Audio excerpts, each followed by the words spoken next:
Buenas tardes.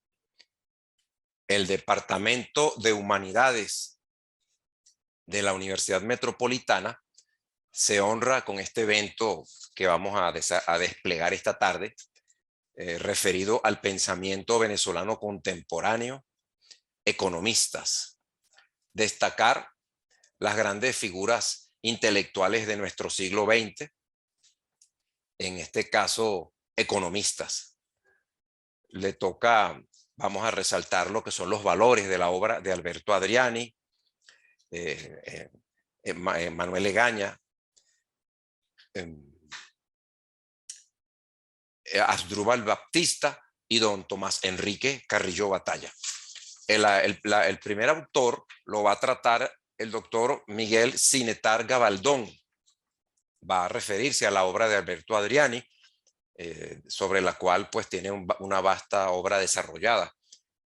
El doctor Micha Sinetar es economista egresado de la Universidad de los Andes con posgrado en planificación, doctor en estudios del desarrollo, investigador, profesor titular de la Facultad de Ciencias Económicas y Sociales de la Universidad de los Andes. Tiene la palabra el doctor Miguel Sinetar.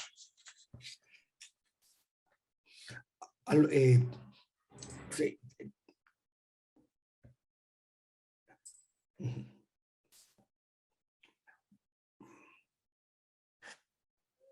Buenas tardes. Saludos a todos. Voy a intentar exponer sintéticamente la naturaleza del proyecto de cambio social de Alberto Adriani. Tengo solamente 20 minutos, de tal manera que voy a hacer un esfuerzo de síntesis y les pido a ustedes la posibilidad de centrarse en la escucha. Alberto Adriani nació en 1898 y murió en 1936. Es decir, vivió 38 años. Hijo de inmigrantes helvanos de primera generación, hijo de italianos, y vivió lo sustancial de su vida en un pequeño pueblito del estado de Mérida y se convirtió en uno de las referencias intelectuales más importantes de Venezuela. En el transcurso de esos 38 años estudió, reflexionó, investigó, escribió más de 100 textos, la mayoría de ellos inéditos. Hay un libro donde hay un conjunto muy importante de textos reunidos por Arturo Uslar Pietri y Diego Nucete Sardi, un libro póstumo que se llama Labor Venezolanista. Y estos libros, estos textos, más de 100 textos, están escritos en varios idiomas porque era un políglota. Hablaba español, italiano, francés, inglés y trabajaba también con el latín. De tal manera que estamos en presencia de un intelectual que reúne contenidos tradicionales de esa labor con contenidos modernos del trabajo científico. Lo sustancial de la obra de Alberto Adriani, el núcleo de la obra, es un proyecto de cambio social, un proyecto de cambio social para Venezuela, más precisamente un proyecto nacional. Cuando decimos proyecto nacional, nos estamos refiriendo a que Alberto Adriani proviene desde el punto de vista filosófico de Renan y de Ortega y Gasset. Ortega y Gasset y Renan coinciden en un concepto de nación que es muy semejante a los más modernos actuales, específicamente al de Benedict Anderson, cuando se refiere a la nación como una comunidad imaginada. La idea es que la nación es una comunidad que se articula en torno a un proyecto. Es decir, que la nación es un organismo que se mueve como consecuencia de la acción intelectual de la comunidad y de sus élites, que van abriendo su camino en la medida en que las diferentes etapas de desarrollo de la nación se van venciendo, van logrando los objetivos que se plantearon. De tal manera que el proyecto, digamos, la idea de Adriani es construir el proyecto para una etapa de la nación. Es decir, darle a la comunidad venezolana, ¿verdad?, un proyecto como espacio de articulación. Y a eso se dirige lo fundamental de su energía. Eso es sumamente importante, digamos, el trabajo de Adriani, entre otras razones, porque Venezuela está viviendo una crisis muy profunda, posiblemente la más profunda de toda su historia republicana, y urge, es necesario, es fundamental que aparezcan claramente las bases de un nuevo proyecto que permita el proceso de reunificación de la nación. La comunidad venezolana está exigiendo a sus intelectuales, a sus élites intelectuales, que construyan un nuevo proyecto que les permita incorporarse activamente al siglo XXI. Ahora bien, ese proyecto está disperso en toda la obra de Adriani. Es, sin embargo, digamos, orgánico, es decir, constituye una estructura. Yo voy a decir rápidamente cuáles son los elementos, las variables fundamentales digamos, se organizan estructuralmente en el proyecto. Proyecto cuyos objetivos fundamentales son el adelanto, la prosperidad, el progreso, la solución de los problemas del atraso, la satisfacción de las necesidades, los elementos generales, los objetivos generales del proyecto de la ilustración, del proyecto de la modernización occidental. Esa estructura que Adriani propone para el país, para la modernización del país, tiene como centro el Estado. Ese proyecto lo realiza Adriani en un momento en que el capitalismo liberal entra en crisis como consecuencia de los procesos de desarrollo tecnológico que se dan en su interior. Se pasa del capitalismo liberal, del laissez-faire, a una economía cada vez más compleja, la economía de la manufactura, después de la gran industria, a la economía, digamos, de la exportación, no solo de mercancías, sino de capital, lo que Hannah Arendt, Hobson, Hilfer le denominan, digamos, la economía imperial, la economía del imperialismo. Y en esa nueva fase de desarrollo del capitalismo, de crítica al laissez-faire, aparece el Estado. Aparece el Estado en la Revolución Soviética, aparece el Estado en el proyecto fascista italiano, y aparece también por el lado de respuesta al capitalismo liberal en la obra, por ejemplo, de John Maynard Keynes. Estos elementos teóricos los tiene presente Adriani cuando, digamos, aborda en el transcurso de 20 años la reflexión sobre cuál es el proyecto que le corresponde a Venezuela. Entonces la idea es que en el centro del proyecto está el Estado. El Estado, Adriani lo considera este sujeto básico del proyecto nacional, desde el punto de vista de Adriani, es un Estado planificador. Es decir, actúa a través de un plan. Adriani es el introductor de la planificación en Venezuela. No porque es el primero que habla de planificación, sino porque introduce la planificación dentro de una estructura y le da un sentido orgánico a la planificación. De tal manera que el Estado que Adriani propone es un Estado planificador. Y porque recordemos de paso que Adriani es el fundador de la ciencia económica en Venezuela. Nosotros los economistas podemos, digamos, decir con orgullo que Adriani es el fundador de nuestra ciencia en el contexto venezolano, pero es también quien introduce la idea de planificación en Venezuela. ¿Qué es para Adriani la planificación estatal? Una acción referida a todos los sectores de la vida social, a todos, absolutamente a todos los sectores de la vida social, y que tiene como núcleo fundamental, como médula fundamental, la racionalización de todas las actividades. De tal manera que Adriani está soñando con una Venezuela racional, es decir, con una Venezuela que se construye sobre la base de la generalización eh, de la ciencia y de la tecnología, desde el punto de vista científico-técnico. Ese es el primer elemento que tendríamos nosotros que precisar. Ese plan se ejecutaría por medio de políticas. Las políticas vendrían a ser expresiones del plan general, de tal manera que también las políticas son referidas a sectores, a instituciones, a aspectos determinados de la vida, no solo económica, sino social, serían aspectos del proceso general de planificación. La política fundamental es para Adriani, la política central, y hacia allá va dirigido su interés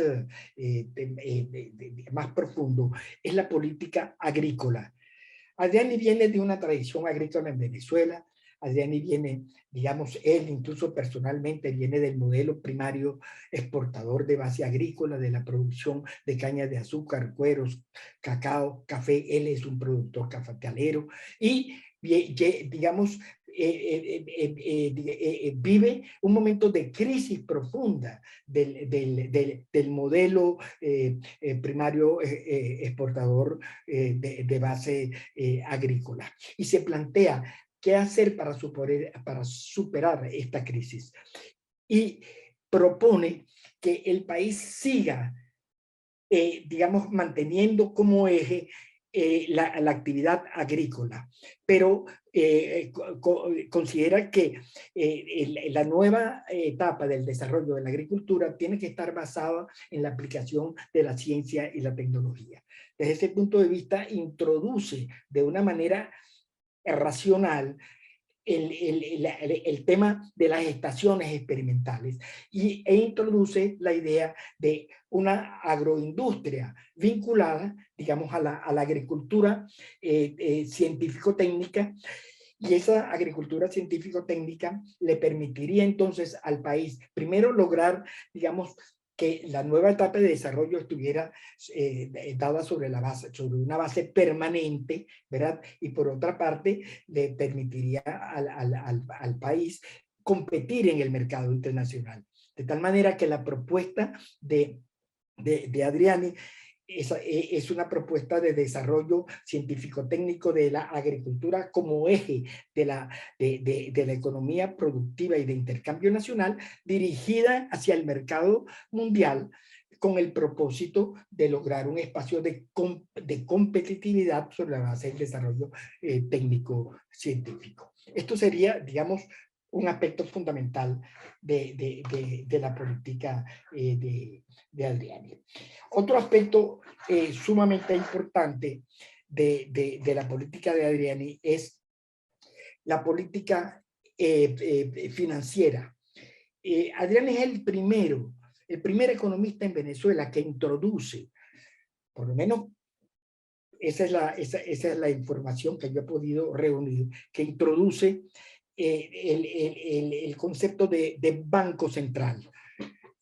Adriani propone que haya una instancia que forme parte del proceso de planificación del Estado, que una instancia bancaria, y que esa instancia bancaria sea un banco central. Hasta ese momento, estamos hablando de los años 20 del siglo XX, el banco fundamental aquí era el Banco de Venezuela, que era un banco privado, el Banco de Vicente Lecuna. Pues Adriani introduce la idea de un banco central que se ocupe no solamente de la emisión de la moneda, sino que se ocupe de la política cambiaria, que se ocupe digamos, de la política financiera, que se ocupe también de los problemas, digamos, presupuestarios y de Hacienda, es decir, los problemas monetarios en general, que se articularían planificadamente en torno a ese núcleo que es el Banco Central de Venezuela. Ese sería el segundo elemento. Hay un elemento muy polémico en el proyecto de Adriani. Ese elemento sumamente polémico tiene que ver con la política de población y la política de emigración. Adriani, en Adriani resuenan los parlamentos sudamericanos relativos a que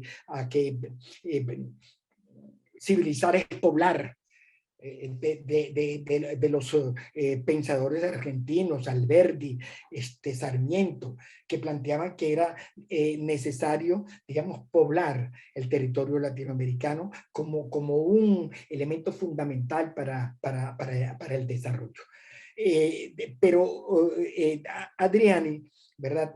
No, o sea, considera que la heterogeneidad cultural latinoamericana y específicamente la heterogeneidad cultural venezolana constituye una rémora para el desarrollo, de tal manera que frente a la heterogeneidad cultural venezolana, es decir, frente al hecho del mestizaje, frente al hecho de que los venezolanos somos en nuestro proceso de formación indígenas, negros, europeos, Adriani propone una política de homogeneización. Es decir, una política de blanqueamiento, no solamente de blanqueamiento genético, sino también de blanqueamiento mental. Eso es uno de los problemas que tiene el modelo de Adriani, que es un modelo que divide, digamos, a la población venezolana, digamos, para decirlo de una manera clara, en blancos y negros, es decir, en civilizados y bárbaros, digámoslo así.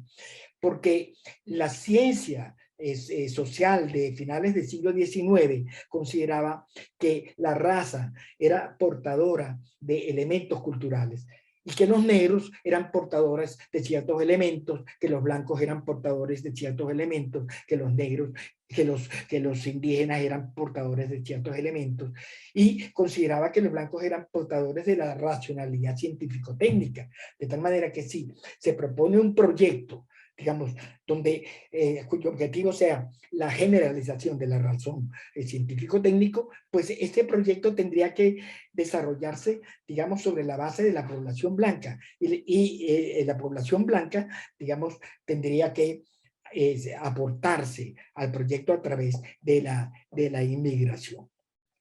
Ese punto de vista de Adriani, que llega en algunos momentos a tener una expresión, digamos, racista muy virulenta, se va cambiando en el transcurso de su vida, de su experiencia. Adriani es un hombre que cambia, Adriani es un hombre, digamos, que inserto en la realidad social y económica venezolana va modificando sus puntos de vista y se va abriendo hacia una visión más comprensiva, menos cerrada, digamos, que la que sostuvo en los primeros tiempos. Le quedan 5 minutos, profesor. Sí, entonces en estos 5 minutos voy, digamos, a decir lo siguiente. Ese proyecto agrícola de Adriani se encuentra con un obstáculo fundamental, que es que ya para 1925 el petróleo se ha convertido en el principal producto de exportación venezolana, y Venezuela pasa a ser el segundo productor ya en 1925. Y la crisis de 1929, con una reducción radical de la demanda de bienes primarios,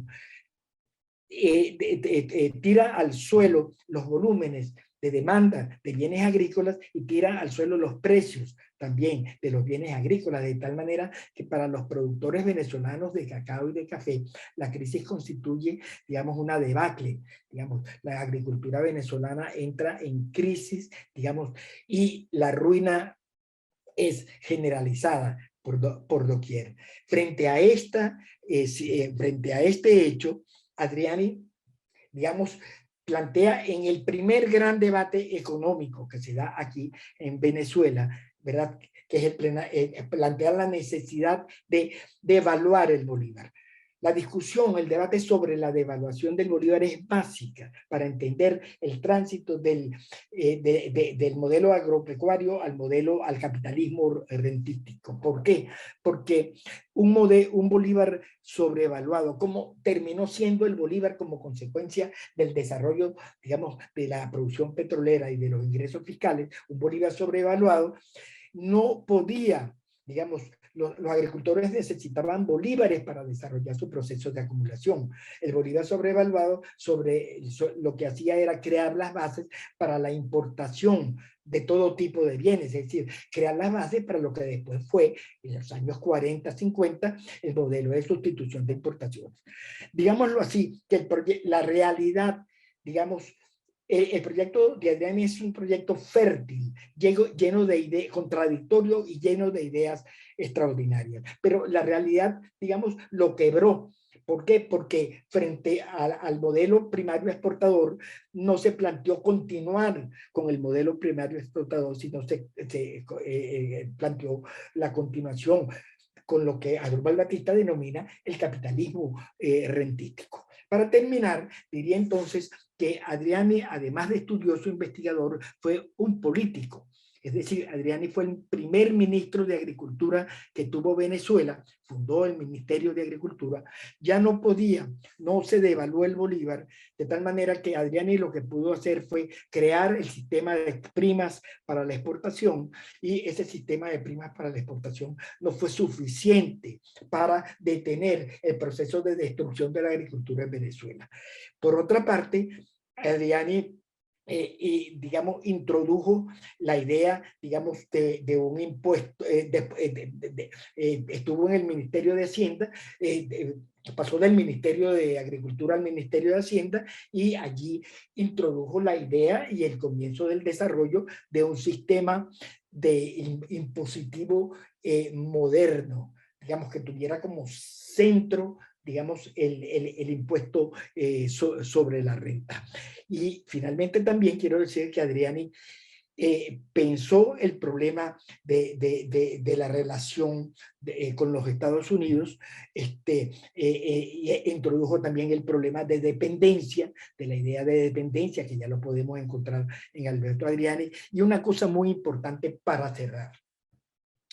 Adriani entendió que, y planteó que los ingresos, los crecientes ingresos petroleros, que él pensaba que iban a ser limitados por el tiempo, porque él consideraba que el petróleo era como la minería, que se iba a agotar, pero planteó la necesidad de utilizar esos ingresos captados por el Estado para desarrollar la agricultura.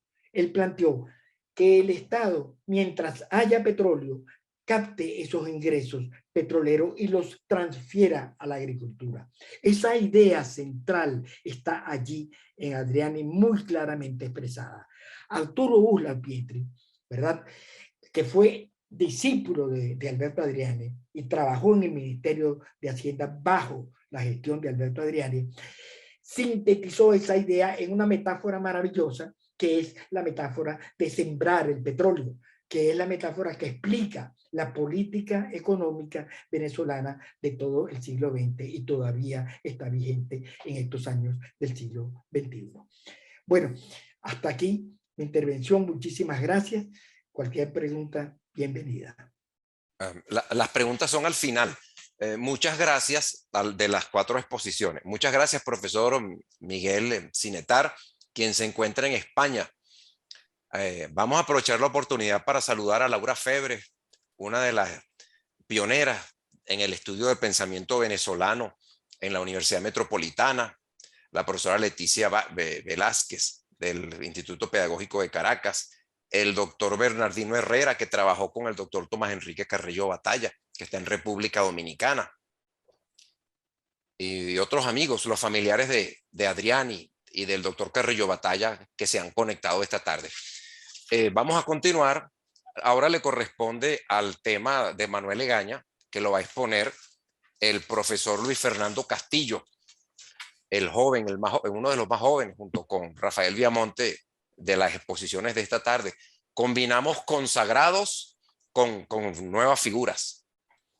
Luis Fernando Castillo es egresado del Instituto Pedagógico de Caracas, es magíster en educación, mención en ciencia de la historia, con un diplomado en historia de Venezuela contemporánea de la Fundación Rómulo Betancourt, cursante del doctorado en ciencia política de la Universidad Simón Bolívar, es coordinador del Centro de Investigaciones Históricas Mario Briceño Iragorri y también coordinador de la revista Tiempo y Espacio, que me consta que hacen sacrificios prácticamente personales para mantener la investigación y para mantener las publicaciones de la UPEL y del Instituto Pedagógico de Caracas. Son unos fervorosos de la investigación y de la cultura y estamos muy contentos de que esté pues, este joven profesor con nosotros para hablar sobre la obra insigne de Manuel R. Egaña.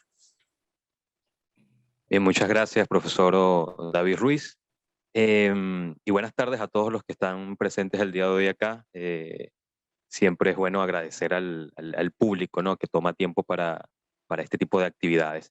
Hay una presentación que dentro de poco la proyectarán para que ustedes puedan seguirme en la medida en que vamos explicando el contenido de la presentación del día de hoy, que la hemos titulado Manuel R. Egaña, el sueño de un Estado moderno, así como Alberto Adriani, bien explicado por el doctor Miguel Sinetar, también tenía Egaña una visión, ¿no?, de cómo organizar el Estado y cómo apuntar el Estado para que se convirtiese precisamente en eso, en un Estado moderno.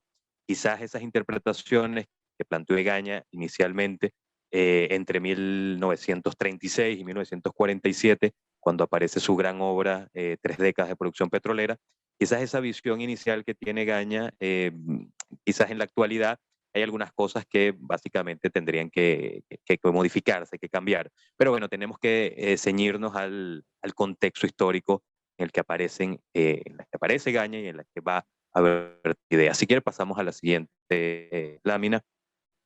Fíjense, yo con respecto a Egaña les planteo bueno, que para poder entender Egaña, nos venimos de Mérida, de Adriani, ahora vamos a Guárico, con el Egaña, que nació en Guárico el 24 de enero de 1900 y muere en Caracas el 16 de diciembre de 1985. Para revisar a Egaña y revisar su actuación política, administrativa, asociada también, por supuesto, al tema económico, es necesario pensar en las características de la Venezuela que les toca vivir, que le toca vivir a Adriani, que le toca vivir a Egaña, que le toca vivir a figuras también como Mariano Picón Salas, entre otros, Rómulo Betancourt, y bueno, podemos mencionar muchísimos. Pero para poder entender esa visión de Egaña, tendríamos precisamente que entender ese concepto y ese contexto histórico en el cual se sitúa la figura de Egaña. Vamos a avanzar. Y ese contexto histórico de Egaña va a estar representado principalmente en el final de la dictadura de Juan Vicente Gómez, que, bueno, sabemos no es derrocado, no cae por ninguna revuelta. Sabemos que Gómez era una figura prácticamente invencible, ¿no?, con el ejército nacional. Sencillamente Juan Vicente Gómez termina falleciendo el 17 de diciembre de 1935, y la muerte de Juan Vicente Gómez va a abrir paso a una serie de transformaciones de orden políticas, una serie de transformaciones también de orden económica, y quizás lo más importante es que la muerte de Juan Vicente Gómez va a permitir que se abra también las posibilidades para el debate, para la discusión, para la manifestación, incluso para la manifestación pública.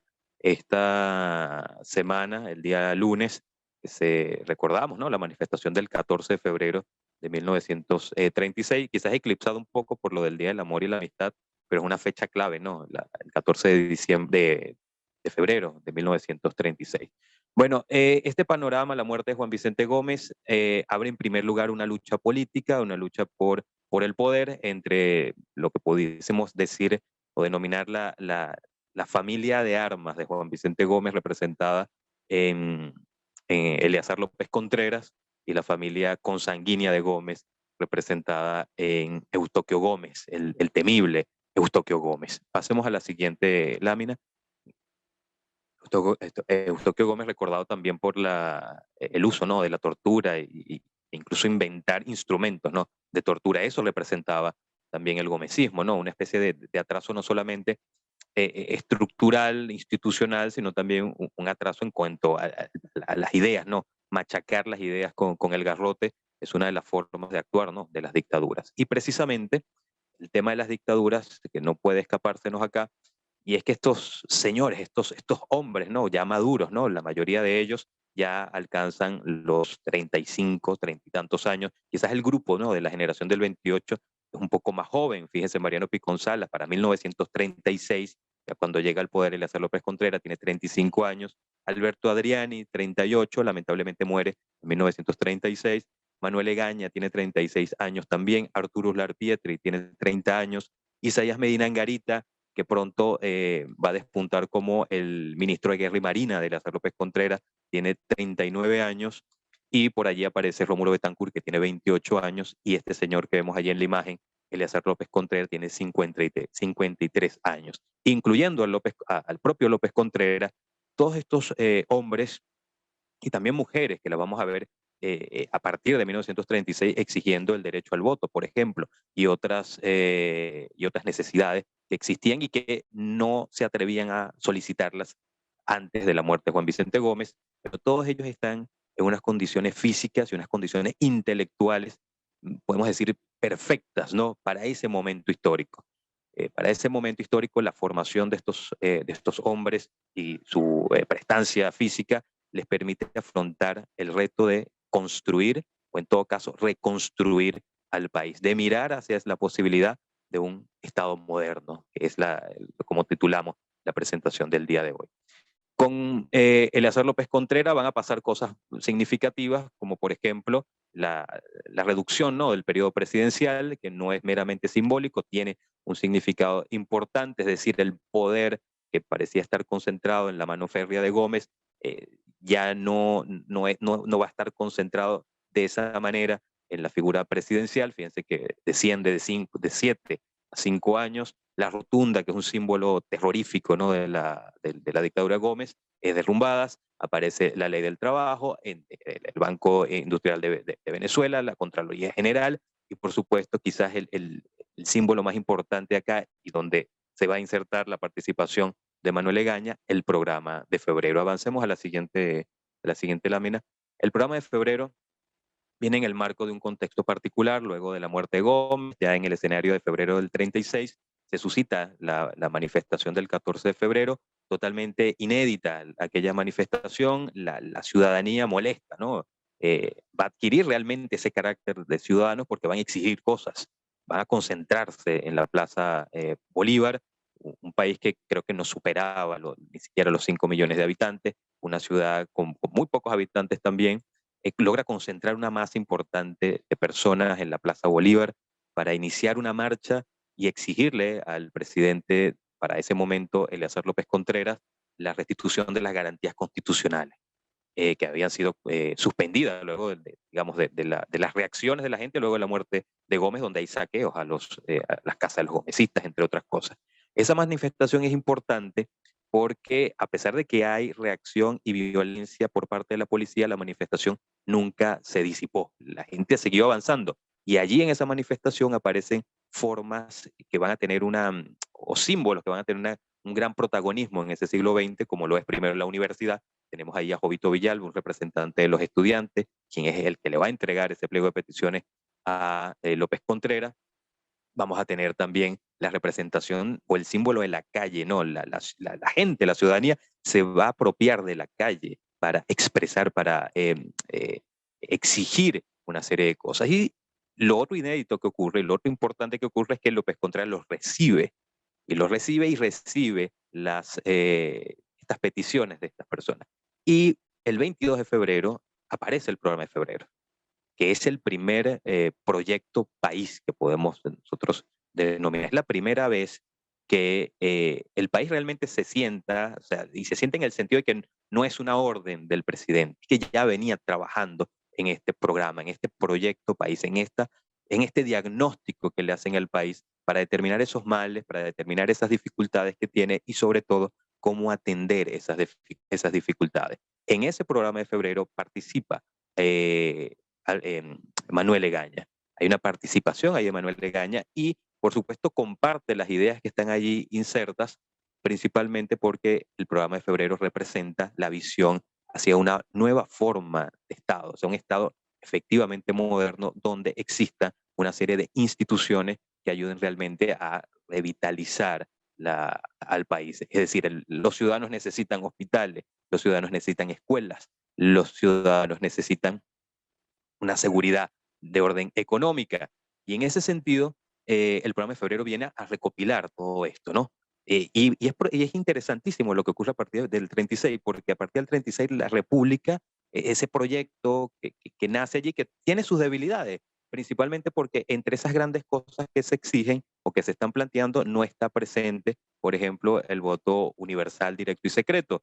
Pero a pesar de la ausencia de esto, que sería, digamos, el gran elemento realmente para decir que había un Estado moderno, a pesar de esa ausencia, las cosas que se van planteando a partir de allí pintaban, vamos a decir, había un aire positivo. Había un aire tan positivo que hombres como Mariano Piconzala regresan de Chile y se ponen a las órdenes de Eleazar López Contreras y se les da la tarea, en este caso, de fundar el Instituto Pedagógico Nacional, hoy Instituto Pedagógico de Caracas. Bueno, vamos a avanzar a la siguiente lámina. Les decía, muchos hombres que participan a partir de ese momento, que se ponen a las órdenes del presidente, entre esos, por supuesto, nuestro personaje del día de hoy, el señor Manuel Egaña. Ahí vemos a Alberto Adriani, Arturo Uslar Pietri, Mariano Piconzala, Manuel Egaña, Isaías Medina Angarita, Rómulo Betancourt y Eleazar López Contreras. ¿Qué nos va a plantear Egaña? ¿Qué nos va a presentar Egaña? ¿Y cuál es su labor y cuál es su actuación dentro del ejercicio administrativo? Primero, es un hombre que participa en tres momentos distintos de la historia venezolana. Participa en esta etapa de transición de la dictadura gomecista a lo que significará el surgimiento de la democracia como ministro, primero como ministro de Hacienda, sustituyendo, por cierto, a Adriani. Cuando Adriani muere, Egaña lo sustituye allí en el Ministerio de Hacienda por muy poco tiempo. Juntos, por cierto, juntos, que fueron muy buenos amigos, Adriani y Egaña, fundaron la revista de Hacienda, que lo veremos más adelante cuando recopilemos algunas ideas. Y esto es importantísimo en Egaña porque es un hombre que escribe. Siendo ministro de Fomento, también crea la revista, o fomenta la fundación de la revista de Fomento. Es decir, considera que el Estado, más allá de las estructuras, más allá de la discusión política y la discusión en orden económica, también está en el pensar, ¿no? En el repensar esa república, en el repensar ese Estado, sobre todo. Y por eso crea estas instituciones, porque con respecto al tema petrolero, que es una de las bases del pensamiento de Gaña, encontramos que para pensar el petróleo hay que entender primero los mercados que se están abriendo, los mercados internacionales.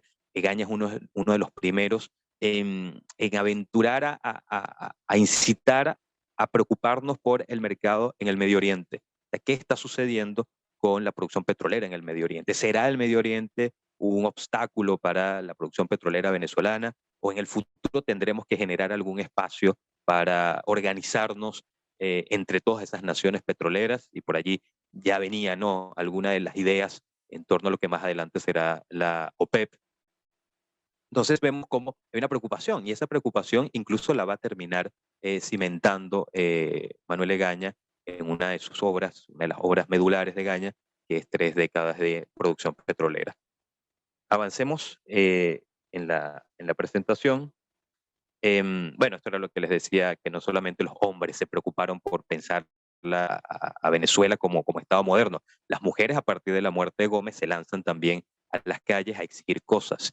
Y ya en el 44, 45, el debate político es bastante alto, ¿no? Pero esto sería ya otro debate, pero quería dejar en claro que no solamente los hombres participan en esta discusión. Pasemos a la siguiente lámina. Dentro del programa de febrero, encontramos nosotros la preocupación por estos hombres que construyen, ¿no?, el programa de febrero, que piensan en el Estado, y está la presencia del Banco Central de Venezuela. Ahí vemos la imagen de una de sus primeras sedes. Y cuando Egaña participa como ministro de Hacienda, muy poco tiempo realmente, Pero más adelante en el 38, cuando es nombrado ministro de Fomento, que por cierto el Ministerio de Fomento abarcaba como muchas cosas, no solamente se dedicaba al asunto petrolero, se dedicaba a muchas cosas, y es una de las críticas que hace también Manuel Egaña. Dice, bueno, el Ministerio de Fomento debería o dividirse o concentrarse exclusivamente en el estudio petrolero. Más adelante, esos señalamientos de Egaña son oídos y aparece un ministerio dedicado exclusivamente al tema petrolero. Pero con respecto al Banco Central, que es una de las grandes obras, no vamos a decir que Egaña, solo él trabajó en la construcción teórica y en la necesidad del Banco Central. El Banco Central de Venezuela ya está señalado en el programa de febrero, pero el encargado de impulsar, de hacer que esto fuese una realidad, es Manuel Egaña. Manuel Egaña considera que un Estado moderno tiene que tener precisamente unas instituciones modernas. Venezuela no tenía un banco central. Pensemos el Banco Central no como el Banco Central que tenemos en la actualidad, sino como un centro financiero de relevancia, de importancia. Países como Uruguay ya tenían Banco Central. O sea, ya estaban centralizando, ya estaban pensando detalladamente en el tema económico, pero con seriedad. Y Venezuela, producto de esos más de casi 3 décadas, ¿no?, de dictadura, 27 años bajo el poder de Gómez, hay cosas que se abandonaron o que nunca se atendieron. Pero el Banco Central es uno de estos asuntos. Y Egaña es un personaje extremadamente sensato. Él sabe que no era solamente tener la posición física del edificio, no es solamente tener el rótulo del Banco Central, esto tenía que entrar en acción inmediata. Por eso nos dice allí en esta cita que es indudable que un Banco Central puede ser un auxiliar valiosísimo del gobierno si desde el principio interviene en las operaciones de crédito externo o interno y en la emisión y servicio de los empréstitos públicos. O sea, si no hacía eso, si no entraba en acción decidida, sencillamente no servía el Banco Central. Por cierto, el Banco Central tuvo que lidiar con muchas críticas, con luchar, ¿no?, con la banca privada, ¿no? Bueno, esto es una de las labores, ¿no?, de Manuel Egaña, pensar en las instituciones. En este sentido, pensar en las instituciones, seguimos avanzando. Tenemos, por supuesto, lo que ya les había señalado, que es la creación de espacios para pensar el Estado, ¿no?, para pensar en el Estado moderno.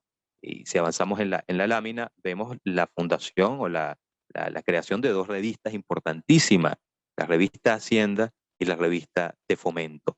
Que básicamente vienen a problematizar el asunto de la hacienda, el asunto, pero sobre todo del tema petrolero, que es una preocupación de Egaña latente, increíble, la preocupación de Egaña con respecto al petróleo. Es decir, ¿qué tanto podemos alcanzar con el petróleo? ¿Hasta dónde podemos llegar con el petróleo? ¿Qué estamos haciendo con el petróleo? ¿Y lo que estamos haciendo realmente es suficiente o necesitamos ir más allá? Eh, Muy probablemente tuvo amplias conversaciones con Adriani. Obviamente, digamos, el tiempo biológico de Egaña le permitió ver los alcances, ¿no?, del petróleo. Adriani, como bien lo explicó el doctor Sinetar, tenía una interpretación un poco menos prometedora con respecto al petróleo. Egaña, obviamente, en medio incluso también de lo que significó la Segunda Guerra Mundial, entiende las condiciones, entiende la efectividad, ¿no?, del petróleo en aquel momento, y considera que el país tiene que cimentarse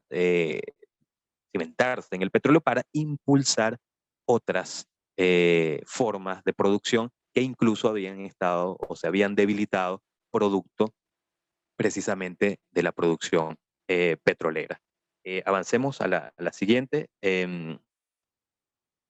Por cierto, con respecto a esto, al pensamiento petrolero de Egaña, y ya para ir cerrando esta presentación, no abusar del tiempo, hay una cita que podemos extraer de las memorias y cuentas de Egaña como ministro de Fomento, y que nos explica que el petróleo en Venezuela primero había debilitado al resto de las estructuras de la economía venezolana, como por ejemplo la agricultura. Y Egaña establece un plan muy interesante dentro de su obra 3 décadas de producción petrolera para intentar eh, recrear, o más que recrear, salvar o recuperar esa producción agrícola. Por ejemplo, hay un plan, hay un proyecto de Egaña que obviamente nunca se llevó a cabo, que era tratar de desviar parte del agua del río Orinoco, pasar incluso por Guárico y conectar con el mar Caribe. Y que ese canal se convirtiese en una vía de comunicación de acceso al interior del país por vía marítima. Y hoy Egaña dice, y saca cuentas, incluso dice, tenemos el presupuesto para hacerlo. O sea, la producción petrolera nos permite hacer eso. Con respecto a la visión ya de Estado de Egaña, Egaña es ganado o gana la idea hacia un Estado que tenga la capacidad de ser interventor, o sea, que pueda intervenir en los quehaceres sociales, políticos y económicos. No considera que el Estado venezolano, o cualquier otro Estado ya para este momento en el cual él piensa estas ideas, considera que el Estado ya no puede ser o dedicarse exclusivamente a la paz, a pacificar el país, a pacificar el territorio, al estilo Gómez, al estilo Gendarme. Es necesario que el Estado básicamente tenga intervenciones sobre la economía, pero esa intervención, y lo dice Egaña en muchas ocasiones, ese intervencionismo no puede ser al estilo italiano con Mussolini, fascista, no puede ser al estilo de Hitler en Alemania, es decir, esa intervención tiene que ser muy bien planificada, tiene que ser muy bien pensada, porque por un lado no podemos vulnerar a los particulares, a la economía particular, y por el otro no podemos, y como lo dice acá y cito textualmente, no podemos mantener la pretensión de que el Estado sea un padre ilimitadamente generoso. Es decir, que sea una especie de, de, de, de caja chica constante, ¿no? Que creo que es parte de lo que nosotros hemos vivido en la actualidad. Es decir, pensar en el Estado como un Estado que constantemente tiene que costearnos a nosotros, que constantemente tiene que regalarnos cosas a nosotros, es parte quizás de la crisis y de la dramática crisis actual venezolana. Egaña incluso se adelanta a ese tipo de cosas. Profesor, le quedan Vamos unos minutos ya. muy bien, cerramos. Y bueno, yo quisiera en la última lámina que tenemos acá, invitar, ¿no?, a redescubrir parte de esta obra, 3 décadas de producción petrolera. Es una obra bastante densa. Inicialmente cuando pude encontrarme con ella gracias a la sugerencia del profesor José Alberto Olivar y también la guía del profesor David Ruiz Chatén en su momento. Es una obra densa, pero descubrimos algo interesante, y es que si bien es cierto, tenemos obras sobre el petróleo, como el caso de Betancourt, algunos apuntes también de Arturo Larpietri. Esta obra también es importante y es digno ubicarla también en esa especie de historial, de revisión histórica con respecto al petróleo, fundamentalmente porque se desprende de las anteriores por la puesta en escena, en el papel de una serie de proyectos que eran realizables, son realizables, y que en gran medida potenciarían al Estado y desde la visión de Gaña, potenciarían al Estado hacia una posición moderna y efectiva. Yo quiero dejarlo hasta acá para continuar con esta actividad del día de hoy. Felicitaciones nuevamente a los organizadores. Muchas gracias a todos y estamos atentos para las interrogantes. Al final de las ponencias vendrán las preguntas. De todas maneras, los ponentes pueden estar pendientes por el chat para que anotar si le hacen alguna pregunta. El profesor Alejandro Gutiérrez es al que le toca el tema de Asdrúbal Baptista y el rentismo petrolero en Venezuela. El profesor Alejandro Gutiérrez tiene problemas allá con el internet y la electricidad. Entonces, él grabó su exposición, su intervención, y vamos a escuchar el video, y después viene la intervención del profesor Viamonte, y al final entonces las preguntas para todos. Alejandro Gutiérrez es economista, egresado de la Universidad de los Andes, igual que el amigo Miguel Sinetar. Es magíster en economía agrícola, graduado en una universidad en los Estados Unidos. doctor en estudios del desarrollo de la UCB, miembro correspondiente de la Academia Nacional de Ciencias Económicas. Hice varias investigaciones y es hoy considerado la máxima autoridad en Venezuela en lo que tiene que ver con el tema de economía agrícola y el tema agroalimentario. Es un honor para nosotros pues que estén todos estos excelentes ponentes aquí esta tarde con nosotros y vamos entonces a ver el video, a ver y a escuchar el video sobre Asdrúbal Baptista, que es otra gran figura de la economía venezolana, recientemente fallecido, tempranamente fallecido también en Colombia en 2020. Y vamos a escuchar pues y vamos a ver el video que grabó el doctor Alejandro Gutiérrez.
Agradezco a la Universidad Metropolitana y al doctor David Ruiz Chatén la gentileza que ha tenido para invitarme a este evento sobre el pensamiento venezolano contemporáneo. Mi tema es Asdrúbal Baptista y el capitalismo rentista. En agosto de 2020,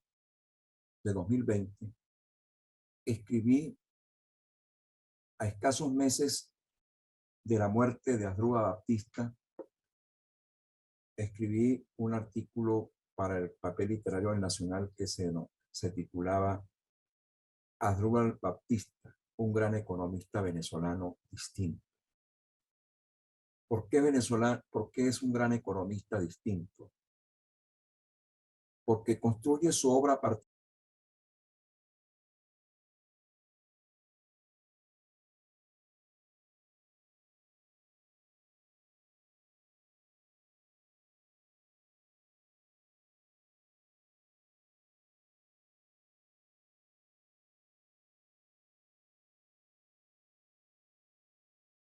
a escasos meses de la muerte de Asdrúbal Baptista, escribí un artículo para el papel literario del Nacional que se titulaba Asdrúbal Baptista, un gran economista venezolano distinto.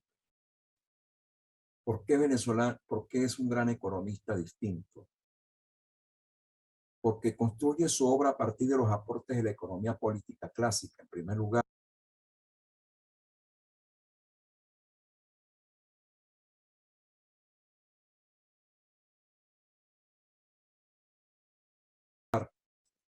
Cuando la mayoría de los economistas venezolanos bebemos de las fuentes del conocimiento de lo que se ha dado y se ha denominado la síntesis neoclásica, la macroeconomía, la microeconomía, la macroeconomía keynesiana. Asdrúbal fue formado inicialmente en la Universidad de los Andes en esa síntesis neoclásica. Sin embargo, siempre tuvo interés por la economía política clásica. Decía que la economía era una ciencia del poder que trataba del tema no solamente de la producción, sino de la distribución de los ingresos que se generaban. Y Asdrúbal, cuando va a estudiar al Reino Unido, a la Universidad de Kent, desarrolla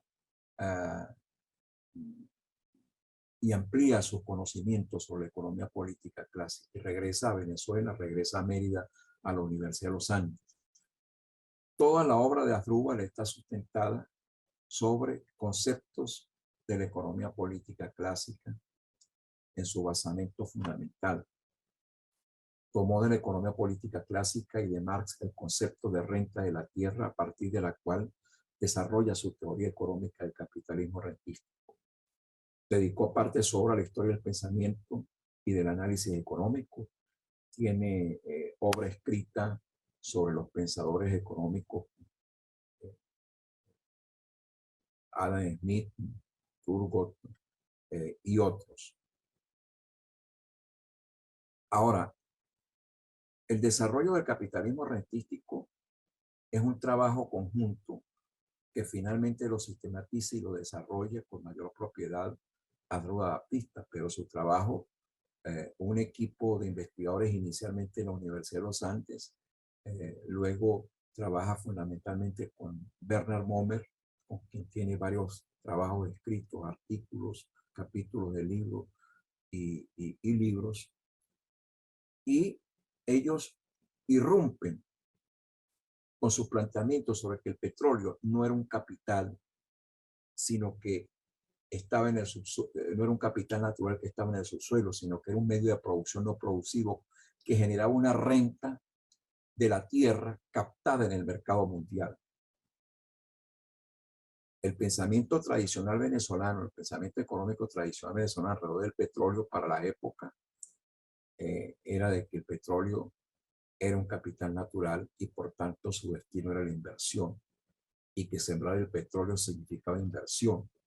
El planteamiento de Baptista y Mommer crea un debate, crea una nueva visión para analizar el tema del petróleo en la economía venezolana, y al considerar el petróleo como una renta, se legitima también su uso no solamente para inversión, sino para el consumo. Ampliar el mercado también significaba un aporte del petróleo al desarrollo económico nacional. Demostró Asdrúbal que la renta petrolera sí sirvió para desarrollar, modernizar, urbanizar Venezuela y crear el mercado. Es decir, negó la leyenda negra, la maldición del petróleo, y que todo lo de la renta petrolera o los ingresos petroleros se habían despilfarrado, como afirmaron muchos economistas y pensadores venezolanos. Y lo demuestra con cifras, y demuestra cómo Venezuela fue un país que se convirtió de país rural a país urbano, de país miserable a un país con un nivel de ingreso por habitante de los más altos del mundo, con una tasa de crecimiento económico sostenido durante 1920 y 1980 de las más altas, o para algunos autores la más alta del mundo, y que no todo se haya despilfarrado, y que eso lo hizo la sociedad venezolana a un costo social muy bajo. Es decir, todo ese proceso de modernización que a otras sociedades les cuesta mucho tiempo, para nosotros fue muy bajo. Con base en sus investigaciones, demostró que la renta petrolera sirvió para desarrollar, entonces modernizar y urbanizar a Venezuela. Pero además Asdrúbal fue un erudito, tenía una amplia formación en filosofía, historia, literatura, arte y en el pensamiento universal, y esto lo diferenciaba del resto de los economistas venezolanos, que tradicionalmente estamos muy metidos en nuestro mundo de economistas y practicamos mucho lo que Ortega y Gasset denominaba la barbarie del especialismo. Sabemos mucho de nuestro pequeño micromundo, de nuestro microcosmos, pero muy poco de otras cosas. Y Asdrúbal tenía una vasta cultura general. Además, era un extraordinario orador, tenía un estilo muy particular para escribir. Las clases de Asdrúbal, las conferencias de Asdrúbal nos presentaban a un personaje que, como los músicos, se abstraía de la realidad y se concentraba en su tema y desarrollaba unas disertaciones muy brillantes. ¿El capitalismo rentístico qué es? Bueno, con el capitalismo rentístico, que finalmente condensa todas las reflexiones de Asdrúbal y de Mommer en un libro que su primera edición sale en 1997, editado por el IESA, Teoría Económica del Capitalismo Rentístico, y luego en 2010 hay una segunda edición con algunas revisiones que lo edita el Banco Central de Venezuela. Vale la pena leer la presentación que hace Asdrúbal de esa obra,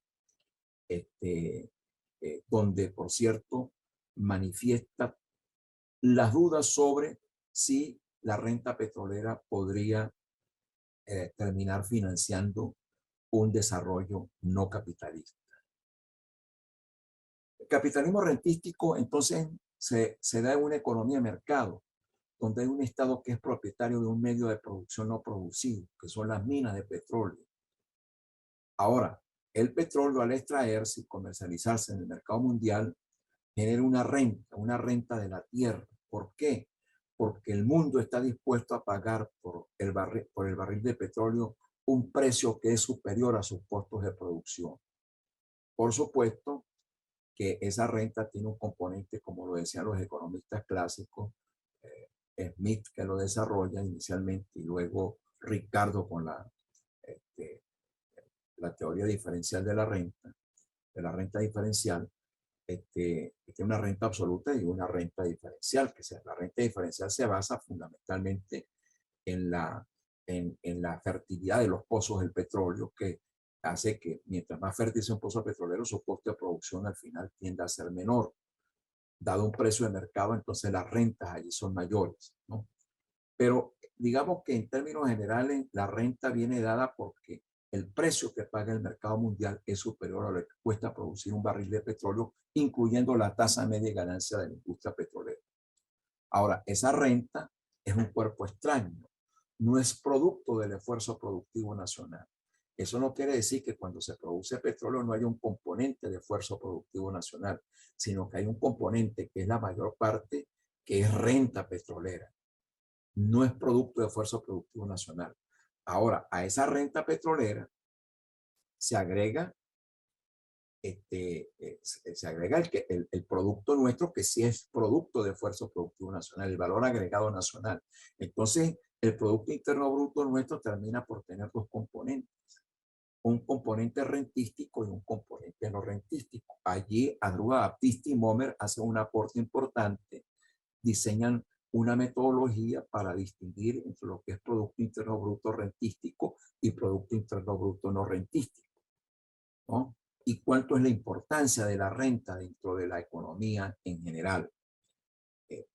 Una característica del capitalismo rentístico es que la renta tiene un peso muy importante en la economía, ¿no? En algunos momentos del máximo esplendor de la renta, cuando los precios del petróleo están muy elevados, eso supera el 20% del Producto Interno Bruto, ¿no?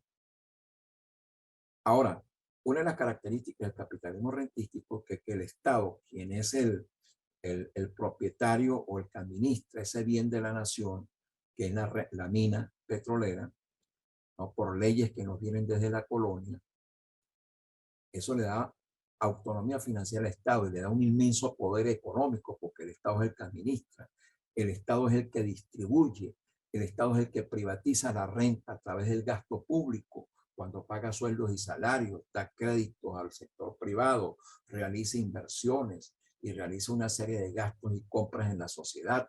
Es decir, la renta que inicialmente la capta el Estado la distribuye y ese dinero empieza a circular en la economía. La distribuye también cuando mantiene un tipo de cambio sobrevaluado que le da poder de compra a los venezolanos, aunque le resta competitividad a la producción nacional no petrolera, que no tiene la competitividad que tiene el petróleo en sí mismo, ¿no? Y la distribuye también por la baja presión tributaria. Un Estado que dispone de una renta petrolera alta, como lo tuvo el Estado venezolano permanentemente durante mucho tiempo, pues hace que los ciudadanos no paguen tanto impuesto. Entonces, la baja presión tributaria es una forma de distribuir la renta. Ahora, lo cierto es que ese inmenso poder económico del Estado, que es típico del capitalismo rentístico, rompe el equilibrio del poder entre el Estado y los ciudadanos. Y ese es un rasgo distintivo y definitorio de lo que es la inviabilidad del capitalismo rentístico. Entonces, en Venezuela, la renta petrolera es un cuerpo extraño que está allí permanentemente, que se capta en el mercado mundial, que no es producto de esfuerzo productivo nacional. Entonces, pero eso estuvo allí permanentemente durante mucho tiempo, no que solamente cuando hubo booms, sino de 1920 para acá, Tenemos estadísticas que demuestran pues cómo ha sido de importante esa renta en el desenvolvimiento de la economía y de la sociedad venezolana. Ahora, eso nos genera una sociedad con algunas características. Por ejemplo, la renta permite que tengamos más empleo público que un país de capitalismo normal que no tiene renta, mucha burocracia, una baja presión tributaria, salarios reales que estaban creciendo desvinculados de mejoras en la productividad, pero al mismo tiempo que mejoraban los salarios reales, también mejoraba la tasa de ganancia. Eso es inviable en una economía de capitalismo normal, ¿no? Salvo que estén aumentando mucho la productividad por trabajador, que genera además excedentes y ganancias para los capitalistas simultáneamente. Mm, Otra característica es que como hay abundancia de divisas, el tipo de cambio, el precio de la divisa es barato, es decir, le da mucho poder de compra a la moneda nacional nuestra, al bolívar. Y eso le resta competitividad a la producción no petrolera, porque un tipo de cambio sobrevaluado abarata importaciones y encarece lo que le podemos vender al mundo. Es una economía donde los bienes no transables, la agricultura, la industria manufacturera, la minería no petrolera, tiende en las épocas de bonanza sobre todo, tiende a crecer menos que lo que crecen los bienes no transables. Los servicios financieros, los servicios de almacenamiento, los servicios en general son bienes no transables. Pero otra característica fundamental es que con ese inmenso poder económico el Estado es el que lidera la acumulación de capital, lidera el proceso de inversión. Y entonces eso es atípico de una economía capitalista normal donde es el sector privado el que ejerce el liderazgo de la inversión.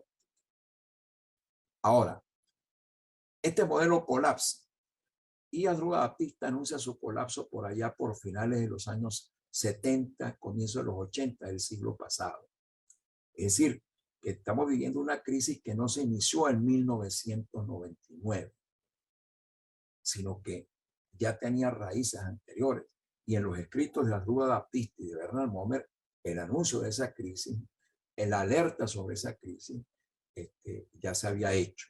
En un famoso capítulo del libro de Venezuela, una ilusión de armonía, ese clásico de la literatura económica y social venezolana, que es Venezuela, una ilusión de la armonía, editado por primera vez en 1984 por el Instituto de Estudios Superiores de Administración, IESA. Allí hay un artículo seminal de Adruga Baptista que se llama Más allá del optimismo y del pesimismo. Ahora, los estudios y el desarrollo teórico hacen concluir a Adruga Baptista que el capitalismo rentístico es inviable porque carece de mecanismos de autorregulación. Y eso implica que no puede reproducirse ni garantizarle a la sociedad venezolana crecimiento económico sostenible. Para Adruga, el capitalismo rentístico lleva en su interior un desbalance primordial que surge del inmenso poder del Estado frente a los ciudadanos, del desequilibrio de poder que hay entre el Estado y los ciudadanos. Los ciudadanos no controlan al Estado, es el Estado el que controla a los ciudadanos y controla al sector privado. El sector privado es subsidiario de la acción del Estado. Ahora, él dice que el capitalismo rentístico carece entonces de un balance de poder entre el Estado y los ciudadanos, entre el Estado y el sector privado. Y ese balance de fuerzas recíprocas, codependencias, asienta un marco de cosas que hace propicio el desenvolvimiento de los intereses privados y por consiguiente la creciente marcha de los asuntos económicos. Es decir, cuando no hay balance de poder, entonces hay un desbalance a favor del Estado frente a los ciudadanos, frente al sector privado. Y Adruga concluye que el capitalismo rentístico carece de este balance primordial. Su Estado es económicamente autónomo por ser propietario de unos medios de producción que remuneran el mercado mundial. Y ello cobra un altísimo precio que no es otro que la inviabilidad del capitalismo rentístico. Entonces, bueno,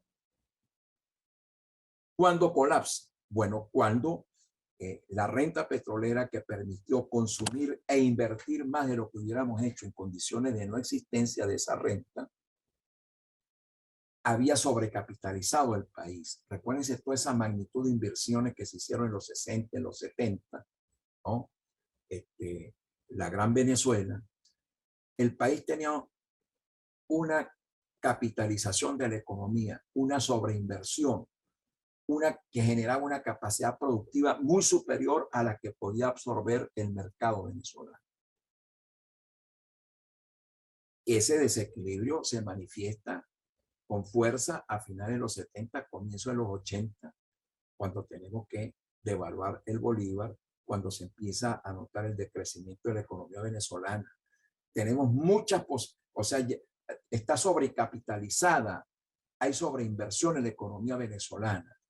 Ajá, hay un exceso de capacidad productiva que el mercado no puede absorber y tampoco podemos exportar porque tenemos un sector económico un poco competitivo en los mercados mundiales.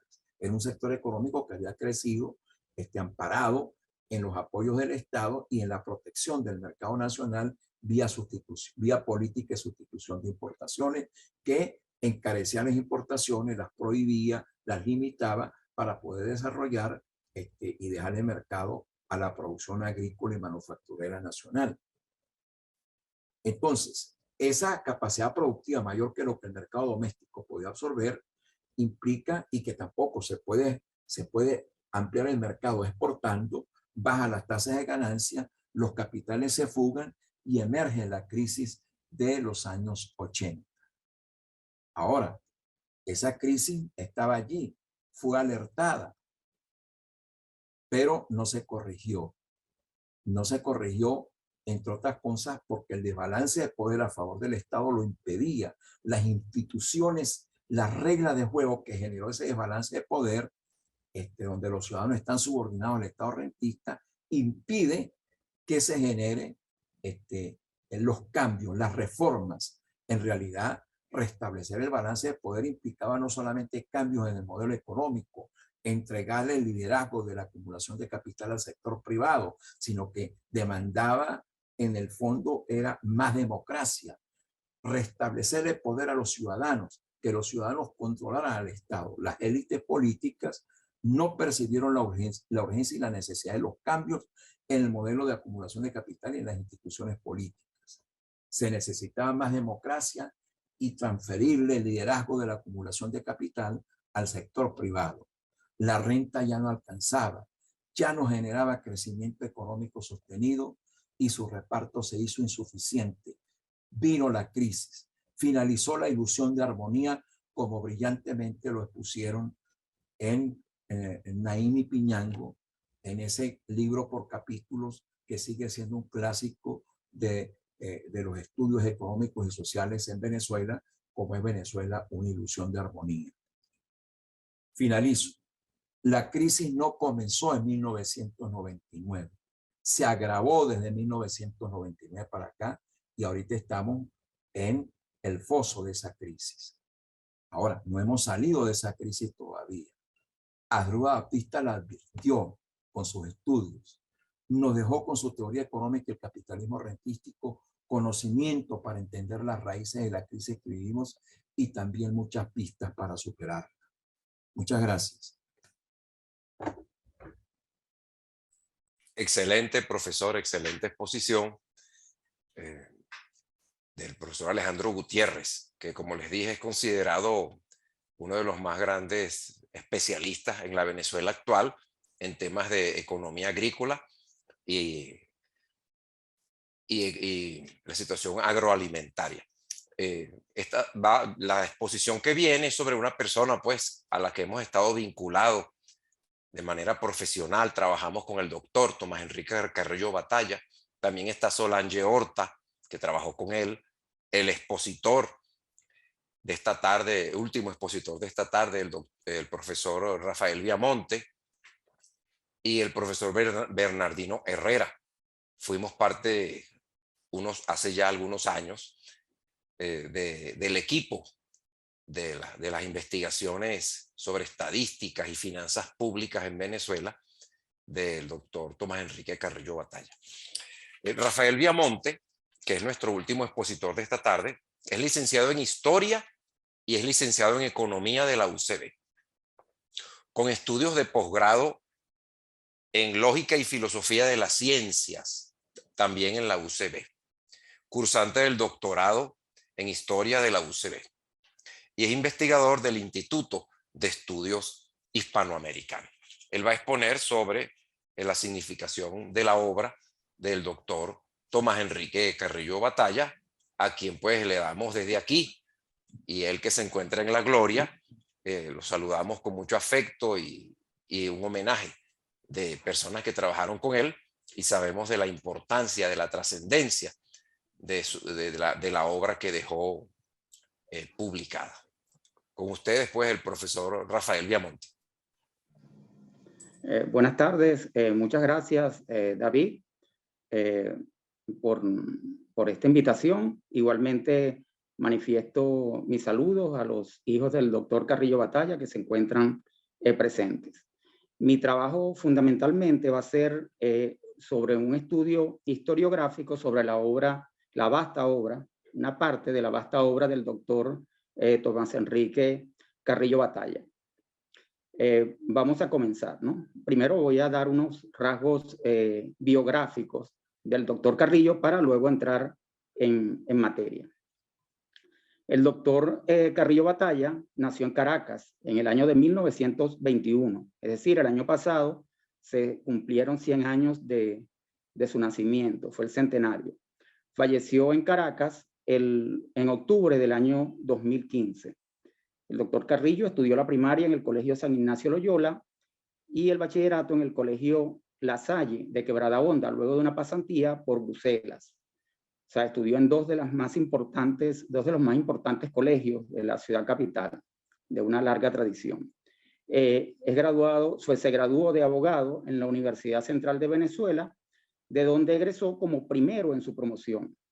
Luego cursó un máster y un doctorado en economía en las universidades de Michigan y Columbia.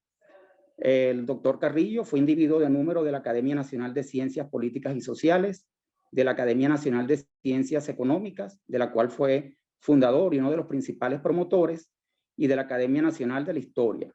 Como hombre público, ocupó el cargo de ministro de Hacienda durante el gobierno de Rómulo Betancourt entre 1960 y 1961. Y desde el punto de vista académico, fue un brillante profesor e investigador de la Escuela de Economía de la Universidad Central de Venezuela. El doctor Carrillo Batalla nació en la Venezuela gomecista, en un momento en que comenzaba a despuntar la economía petrolera, precisamente en la década de 1920. Los años y décadas siguientes a su nacimiento, el país sufrirá grandes cambios en la dinámica institucional, en la forma del Estado, en la estructura económico-social y en el orden político. Esa Venezuela fue en parte configurada por el petróleo, pero también por una generación que con su empuje, luchas y compromisos contribuyó al desarrollo de la democracia y al mejoramiento de las condiciones materiales del país. Por lo tanto, el doctor Carrillo Batalla, aunque un poco más joven que el resto de las figuras que hemos estado analizando, también fue un protagonista de estos procesos y lo podemos considerar como una de las grandes figuras civiles e intelectuales de nuestro país. En este trabajo nos enfocaremos en destacar los aportes del doctor Carrillo Batalla en el área de la historia económica. Es importante precisar que el doctor Carrillo Batalla se distinguió en diferentes campos de la actividad intelectual, los cuales presentan un hilo conductor a través de la economía, la historia, la política y el derecho. De la extensa y valiosa obra, nos interesa resaltar dos puntos. Por un lado, su labor relacionada con el rescate de las fuentes para el estudio de la historia económica de Venezuela, que se tradujo en la publicación de importantes colecciones, y por otro, sus aportes al estudio e interpretación de la historia económica de Venezuela. O sea, por un lado las fuentes y por otro lado su interpretación y su aporte a la interpretación de la historia económica de Venezuela. Comenzamos por el punto 1. Para el punto relativo al rescate de las fuentes, nos hemos focalizado en 4 grandes proyectos. El primero de ellos es sobre la historia de las finanzas públicas de Venezuela, que constituye una obra monumental de más de 200 tomos y que abarca un amplio periodo en la historia de Venezuela, comenzando en 1830. La edición del primer tomo de esta colección se remonta a 1969 y contó con la cooperación de un equipo técnico de primera, entre los que destacaban el doctor Pedro Graces, el doctor Bernard Schuster, el doctor Trino Alcides Díaz y el doctor Luis Mata Mollejas. Las primeras ediciones de esta obra contaron con el respaldo del Banco Central de Venezuela. Estaba incluido en la colección cuatricentenario de la ciudad de Caracas. A mediados de los años 80, la colección pasó a ser editada por la Academia Nacional de la Historia, bajo el apoyo del doctor Guillermo Morón, como parte de su serie Economía y Finanzas de Venezuela, con un equipo técnico mixto compuesto por economistas e historiadores, como Armando León, Héctor Mendoza, Régulo Bermúdez, entre otros. Estos volúmenes, en su gran mayoría, cuentan con un estudio introductorio del propio doctor Carrillo Batalla, en el cual realiza una revisión general sobre los antecedentes históricos más generales de la política fiscal, desde tiempos coloniales hasta el periodo republicano. En la obra, los documentos seleccionados y transcritos se dividen en 3 secciones, como son: algunos tomos están dedicados a la parte doctrinal, en la cual se incluyen las principales ideas o políticas sostenidas en materia de finanzas públicas durante diferentes periodos de la historia de Venezuela. En la parte doctrinal destacan las memorias presentadas anualmente por los secretarios de Hacienda al Congreso, las cuales constituyen valiosísimos documentos desde distintas perspectivas. Por un lado, existe en ellas una clara descripción y análisis en torno a los problemas de la economía venezolana. Se encuentra también reflejadas las políticas implementadas desde el sector público en materia comercial, fiscal, financiera, monetaria, agrícola, entre otras. Y además se pueden rastrear las concepciones económicas sostenidas por tan importantes funcionarios del Estado. Otra serie de tomos están clasificados como actividad legislativa, sobre leyes y decretos que tocan aspectos de las finanzas públicas y de la economía, y cuya importancia radica en que da fundamento a todo el andamiaje institucional en materia económica. Y está una sección estadística, que incluye cuadros de comercio exterior, presupuestos, cuentas de tesorería, etcétera, que constituyen insumos importantes para la construcción de series numéricas. Como un derivado de la serie sobre historia de las finanzas públicas se encuentran los volúmenes titulados Historia del pensamiento rector de las finanzas públicas, en donde se presentan las memorias de Hacienda consignadas anualmente al Congreso por el secretario de Hacienda respectivo. Estas abarcan casi todo el siglo XIX a partir de 1830. Este, entonces, es uno de los grandes proyectos del doctor Carrillo Batalla. El segundo proyecto a destacar es el relativo a las estadísticas históricas de Venezuela, que contó con la dirección general del propio doctor Carrillo y con la presencia como asistente del director y coordinador del equipo de investigación del profesor Fabricio Vivas, que es uno de los grandes hispanistas de Venezuela y especialista en estudios coloniales. Este estudio abarcó tanto el periodo colonial como la era republicana, y además en este proyecto, para indicar, también recordar que ahí trabajaron como auxiliares de investigación Aide Miranda, el profesor David Ruiz, la profesora Solange Horta, el profesor Bernardino Herrera, mi persona y otra serie de compañeros investigadores. Entonces, en este proyecto que fue dirigido por el profesor Fabricio Vivas y coordinado a nivel general por el doctor Carrillo Batalla, el estudio abarcó tanto el periodo colonial como la era republicana y culminó con la publicación en 6 tomos de las cuentas nacionales de Venezuela entre 1800 y 1935, es decir, previo a la era estadística. Este trabajo incorpora series de precios, de sueldos y salarios, de comercio exterior, de población, lo que permitió construir y estimar el consumo total, el consumo interno, el consumo importado, la producción no sujeta a inversión, la inversión interna, la inversión proveniente del exterior, la inversión total y el Producto Interno Bruto, ¿no?, de la Venezuela decimonónica y de principios del siglo XX. El estudio introductorio y el diseño de la metodología del sistema de cuentas nacionales estuvo a cargo del doctor Carrillo Batalla.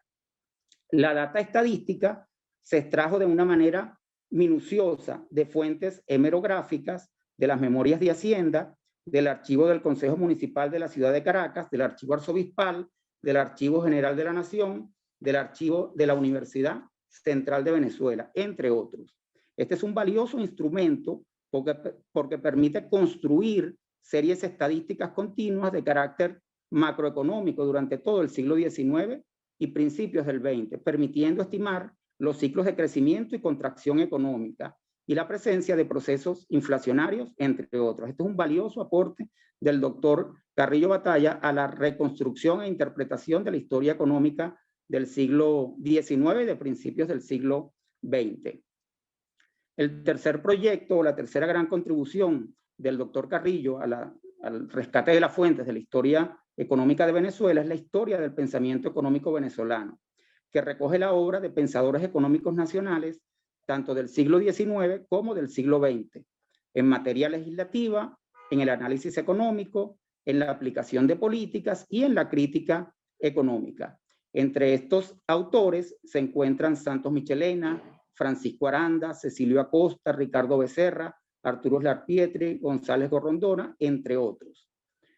Esta obra fue editada por la Academia Nacional de Ciencias Económicas y los estudios introductorios estuvieron a cargo del doctor Carrillo Batalla y de algunos eminentes intelectuales.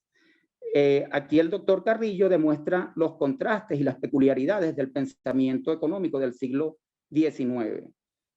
Por un lado está el pensamiento liberal que dominó gran parte del siglo XIX, pero como lo demuestra el doctor Carrillo, rescatando diferentes autores, este pensamiento o esta doctrina no fue unánime, porque hubo también planteamientos que rescataban la importancia de la economía social, donde el objetivo central era la búsqueda de la satisfacción de necesidades humanas e introducían nociones de justicia y equidad en sus análisis. Un cuarto proyecto, dirigido por el doctor Carrillo Batalla, fue la recopilación hemerográfica económica del siglo XIX, publicado dentro de la serie Fuentes para la Historia Republicana de Venezuela por la Academia Nacional de la Historia en el año 2002. Son 2 tomos, cada uno de más de 800 páginas, ¿no? Aquí esta obra trabajaron como colaboradores del doctor Carrillo, el profesor David Ruiz Chatain, Aide Miranda, Asdrúbal Becerra y Coro Ortiz.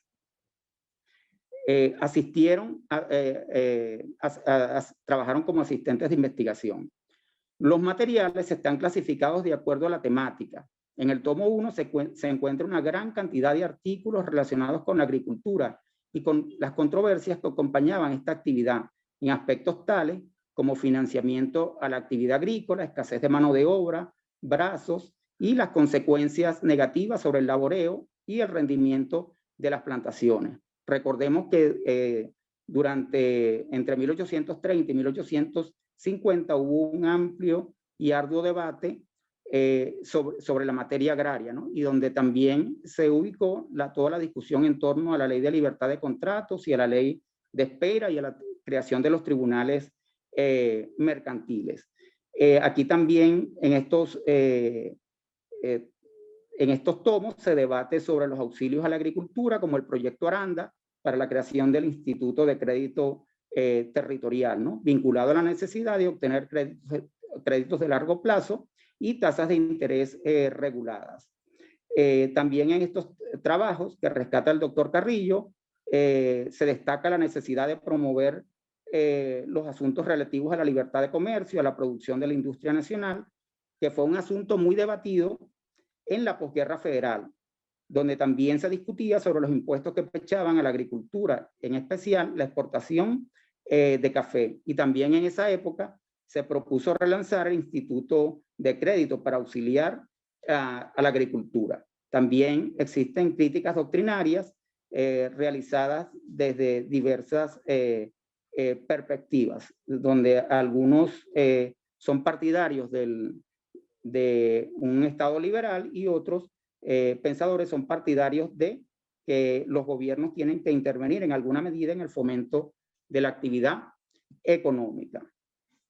Entonces, esta es también una obra importantísima desarrollada por el doctor Carrillo, ¿no? Para el rescate del pensamiento económico del siglo XIX.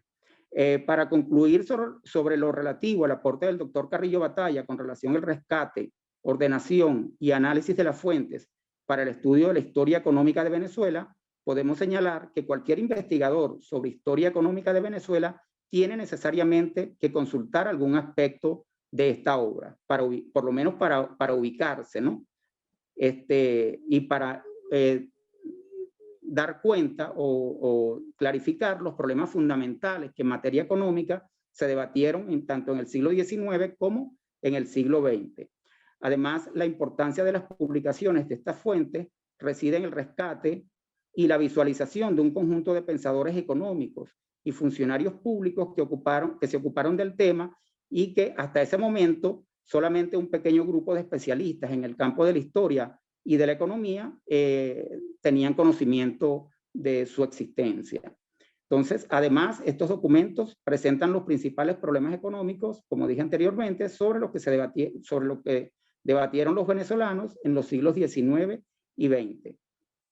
También debemos indicar que existen muchos trabajos sobre los cuales avanzó el doctor Carrillo y que aún no han sido publicados y que son fundamentales para el estudio y análisis de la economía venezolana.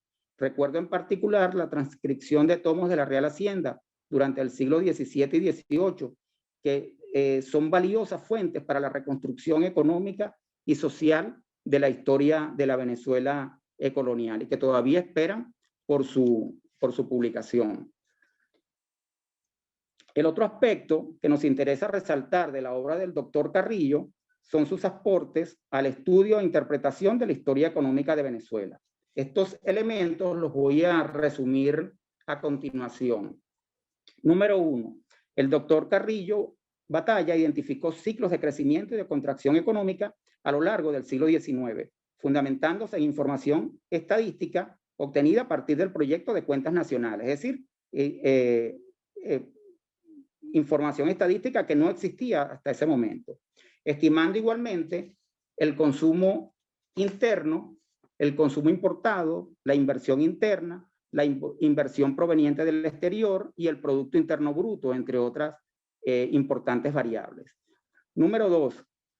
El doctor Carrillo procuró establecer elementos de permanencia o de análisis de largo plazo en el estudio de la dinámica económica, más allá de los periodos históricos tradicionales, como colonia y república, de tal forma que identifica la estructura económica venezolana como inalterable en el muy largo plazo, es decir, desde entrados los tiempos coloniales hasta principios del siglo XX, dado los pocos cambios observados tanto en la combinación de factores de producción como en la distribución del ingreso.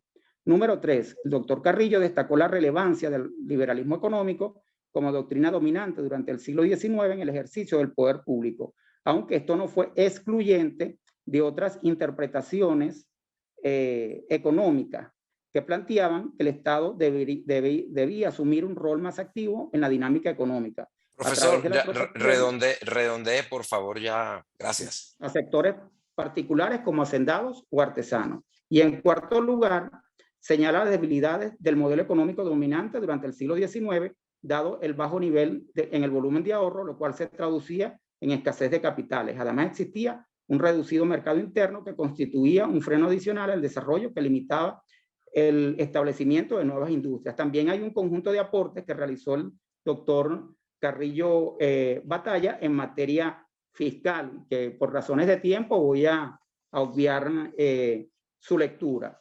Entonces, en conclusión, tenemos que el doctor Carrillo Batalla realizó grandes contribuciones al proceso de rescate, ordenación y análisis de importantes fuentes para el estudio de la historia económica venezolana desde tiempos coloniales hasta el periodo contemporáneo. 2. Dichas fuentes son de una gran riqueza informativa, analítica y de una amplia variedad temática, pues van desde problemas coyunturales hasta las ideas de ilustres pensadores venezolanos. Número 3. El doctor Carrillo contribuyó a la historiografía económica venezolana con sus interpretaciones sobre los procesos económicos y sociales venezolanos. Y número 4, construyó series estadísticas de carácter macroeconómico para el estudio y análisis de la historia económica venezolana. Las mismas hasta ese momento eran inexistentes, lo que da cuenta de la dimensión de su contribución. Muchas gracias. Muchas gracias, profesor Viamonte. Como son tantas las preguntas, vamos a resolver esto por dos vías. Una, que le manden las preguntas a los ponentes, y otra, que cada ponente brevemente diga la significación para la vida intelectual de Venezuela de su autor. Tiene la palabra el doctor Miguel Esinetar. Brevemente, ¿cuál es el significado para Venezuela de la obra de Alberto Adriani? Bueno, brevemente podría decir que la obra de Alberto Adriani constituye el primer gran esfuerzo intelectual que se realiza en la Venezuela moderna para construir científicamente un proyecto para la nación. Es decir, el primer intento de construcción científica de un proyecto para la nación venezolana lo encontramos en el trabajo de Alberto Adriani. El programa de febrero va a estar influido por el espíritu de Adriani. No solamente, digamos, los puntos generales del programa de febrero van a seguir la pauta que marcó el programa de Adriani, sino que en muchos puntos específicos vamos a encontrar su huella. En segundo lugar, pienso que el proyecto de Adriani es el primer proyecto científico, la primera reflexión científica conectada con la necesidad del desarrollo económico venezolano.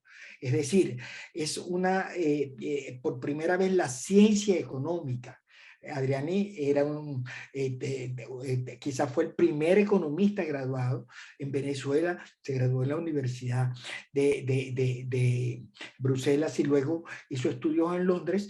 Bueno, el primer enfoque científico sobre la base de las reglas del conocimiento científico económico lo tenemos nosotros en Alberto Adriani. Ese sería, digamos, a mi juicio, también una de sus rasgos fundamentales. Otra característica es que plantea problemas cardinales que constituyen problemas estructurales de la sociedad venezolana. Desde su punto de vista acerca de la relación entre heterogeneidad y homogeneidad, hasta el papel del mercado y del Estado, la relación con la propiedad, la reflexión acerca del carácter tropical de nuestra geografía y la necesidad de insertarnos en el mercado mundial, digamos, a través de nuestras ventajas comparativas y competitivas. Okay, es decir, que es profundamente venezolano. Es profundamente venezolano, pero es, digamos, profundamente, es una reflexión profundamente científica y específicamente científica económica. Para terminar, ¿verdad? Yo diría también que el proyecto de Adriani va más allá de lo económico. Es decir, es una reflexión que incluye aspectos que no están, que en eso pecan mucho los economistas, aspectos que no se reducen a la esfera, digamos, del intercambio mercantil, sino que van más allá y tocan aspectos referidos a toda la contradictoria problemática de la sociedad venezolana. Muchas gracias, profesor. Profesor Castillo. Parece que le está fallando el internet. El profesor Gutiérrez.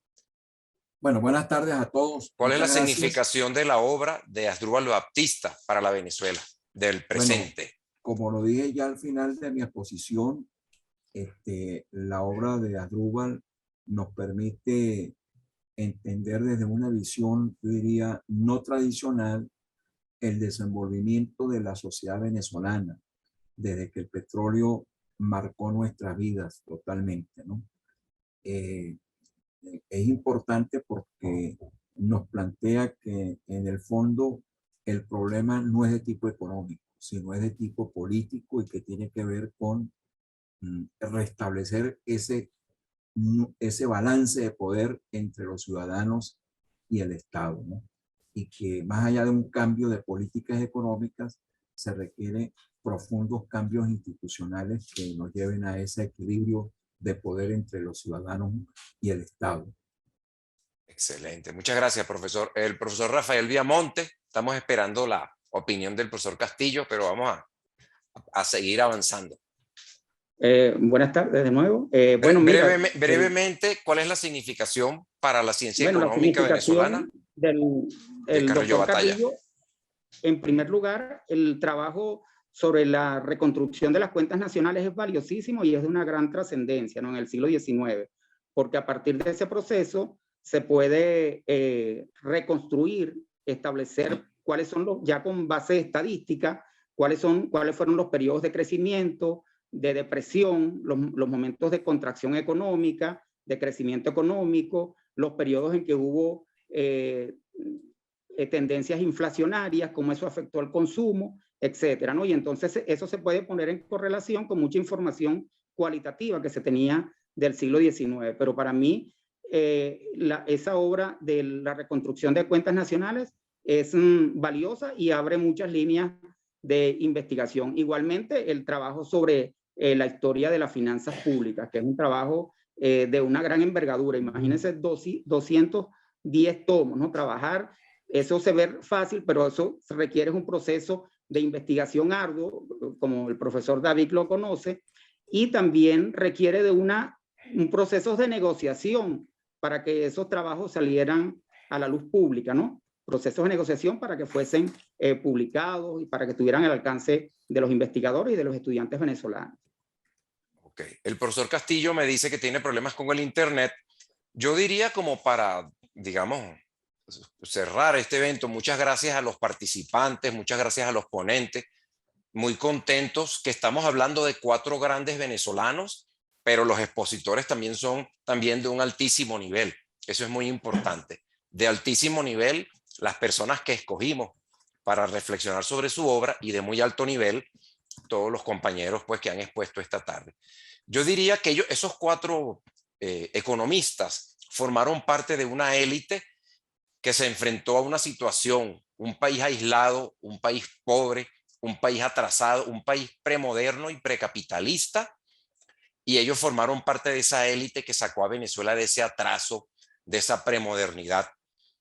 Eso es una lección. Como decía Mariano Picón Sala, estudiamos el pasado con sentido del presente y sentido del porvenir. Nuestra actual crisis necesita de una élite intelectual, de una élite científica, de una élite ética que entusiasme al país para sacarlo pues, de estas cosas, de esta situación en que estamos, y el país se vuelva un país moderno, democrático, federal, competitivo en el mercado internacional. Esos son los grandes retos del presente, y hace falta un liderazgo que asuma esas tareas, como lo asumió Adriani, como lo asumió Egaña, como lo asumió Carrillo Batalla y como lo asumió Asdrúbal Baptista. Bueno, muchas gracias a todos y buenas tardes. Les haremos llegar, cuando esté editado el material, la grabación, incluso va luego a YouTube. Muchas gracias al personal técnico, a Erika Campos, a Zulín Gedler, sin los cuales esta transmisión hubiese sido imposible. Muchas gracias para todos y muy buenas tardes.